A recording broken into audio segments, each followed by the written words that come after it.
Salut à tous et bienvenue sur cette nouvelle vidéo de Brèche. Aujourd'hui, nous allons découvrir le Cameroun.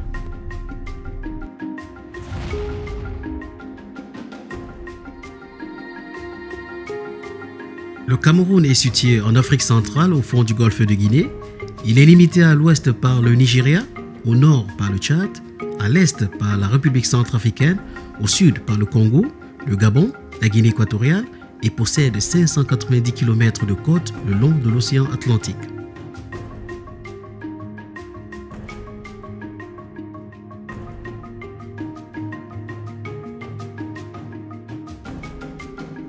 Le Cameroun a une population estimée à 25 millions d'habitants en 2018, mais ces estimations pourraient bien atteindre les 27 à 28 millions en 2022.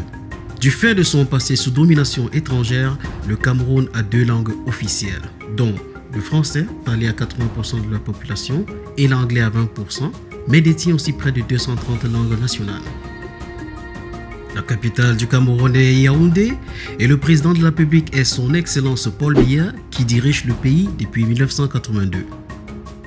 Son drapeau est le vert, rouge, jaune, marqué d'une étoile dorée au milieu. La superficie du Cameroun est de 475 442 km², mais ses frontières ont subi des mutations depuis la conférence de Berlin de 1884.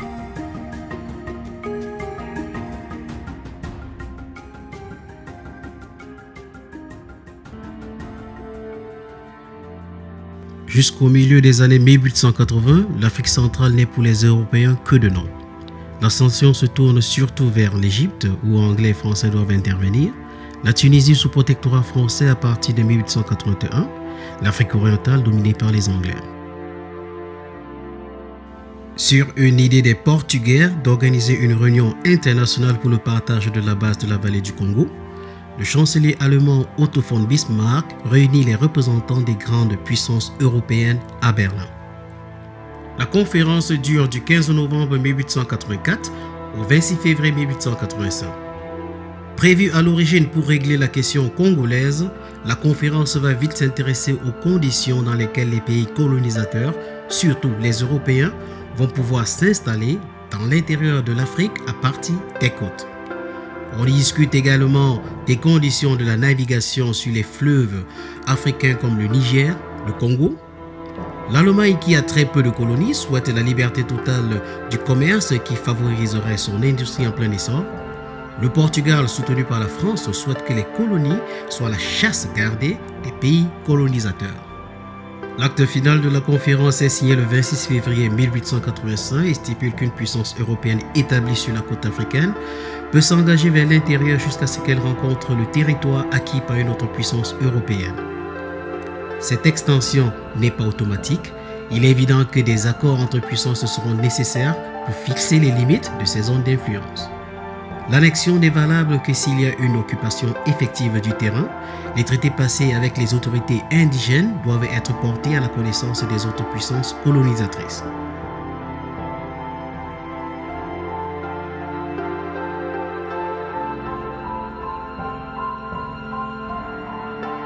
En 1884, un ancien consul d'Allemagne à Tunis, Gustav Nachtigal, explora la région et signa à la demande du chancelier Otto von Bismarck des traités avec les souverains Douala.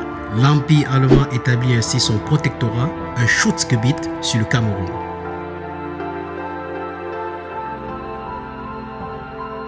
En 1884, le territoire colonisé par les Allemands ne comprenait pas encore la totalité du Cameroun. Mais graduellement, ils étendirent leur domination vers le nord et sur l'ensemble du territoire, y compris les zones occidentales qu'on désignera en 1916 par les appellations de Cameroun septentrional et de Cameroun méridional. Les Allemands entreprirent ensuite la colonisation du pays, mais la brutalité de leur méthode suscita une vive résistance des populations locales. Après avoir réussi à pacifier le centre du pays à partir de 1894, les Allemands atteignirent la région de l'Adamawa en 1899 et le lac Tchad en 1902. Un décret allemand du 1er janvier 1901 imposa l'usage du mot Cameroun pour l'ensemble du pays. Au nord de l'Afrique, la France et l'Allemagne sont concurrentes au Maroc. En 1911, la crise d'Agadir éclate sur la question du protectorat de ce royaume. Le 9 juillet 1911, les deux pays acceptent de négocier un compromis Et le 4 novembre 1911, le traité de Fès est signé. La France accepte alors de céder une partie du Congo français et une bande de terre dans le nord-est du Cameroun entre les fleuves Logon et Chari, appelé le Bec de Canard, territoire que les Allemands baptisent Neu-Cameroun. Au territoire de la colonie originelle appelée dès lors Alt-Cameroun ou Vieux Cameroun, totalisant une superficie de 465 000 km², sont adjoints près de 300 000 km² supplémentaires qui font passer le territoire du Cameroun à une étendue de 760 000 km². À la suite du déclenchement de la Première Guerre mondiale, la colonie allemande fut envahie par les troupes françaises en 1916 et administrée de facto par la France à partir de cette année-là. Les territoires du Neu-Cameroun furent dès lors réintégrés aux colonies françaises perdues lors du traité de Fès, tandis que le Alt-Cameroun fut partagé à l'issue du conflit entre Français et Britanniques en deux territoires distincts sous mandat de la Société des Nations. Les deux territoires distincts étaient alors le Cameroun français et le Cameroun britannique comprenant le Northern Cameroun et le Southern Cameroun. Le 1er janvier 1960, le Cameroun accéda à l'indépendance et le 11 janvier 1961, une consultation décidée par l'ONU eut lieu auprès de la population de tutelle britannique du Cameroun septentrional dont le Northern Cameroun et celle du Cameroun méridional ou le Southern Cameroun. Les deux populations devaient choisir à quel pays elles désiraient être rattachées entre le Nigeria et le Cameroun. Au référendum du 11 février 1961, les habitants du Cameroun septentrional se prononcent alors à 59,9% pour leur rattachement au Nigeria. Les habitants du Cameroun méridional, quant à eux, se prononcèrent massivement pour une séparation du Nigeria et leur rattachement à la République du Cameroun de langue française en octobre 1961, aboutissant à la création d'une République fédérale du Cameroun.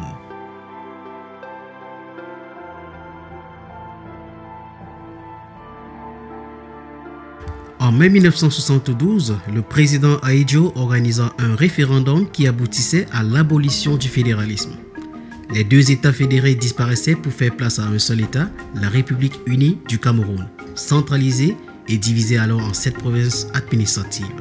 5 provinces de langue française dont celles du Nord, de l'Est, du Centre-Sud, de l'Ouest et du Littoral. Et 2 provinces de langue anglaise dont celles du Nord-Ouest et du Sud-Ouest. Les 4 assemblées qui existaient sous l'Ancien Régime furent également dissoutes au profit d'une seule, l'Assemblée nationale. De même que le drapeau national qui était jusque-là marqué de 2 étoiles d'or sur la bande verte, changea et devint tel qu'il se présente encore aujourd'hui, c'est-à-dire formé de 3 bandes d'égale dimension en vert, en rouge et en jaune avec une étoile d'or sur la bande rouge, symbole de l'unité nationale. Évidemment, les anglophones des provinces anglaises se sentirent trahis dans leurs droits. Eux qui avaient choisi le Cameroun en raison du fédéralisme et de la répartition des pouvoirs.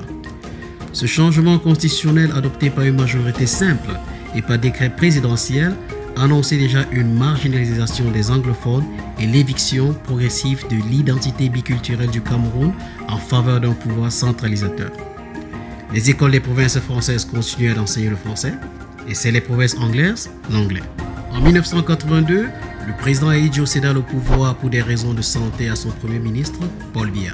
En février 1984, le président Paul Biya supprima par simple décret l'adjectif uni qui devint officiellement la République du Cameroun.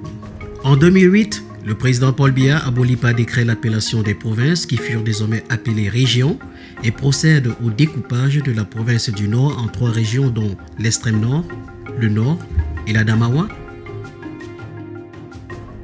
et celle de la province du Centre-Sud en régions du Centre et du Sud. Les 10 régions sont subdivisées en 58 départements et les 58 départements en 360 arrondissements.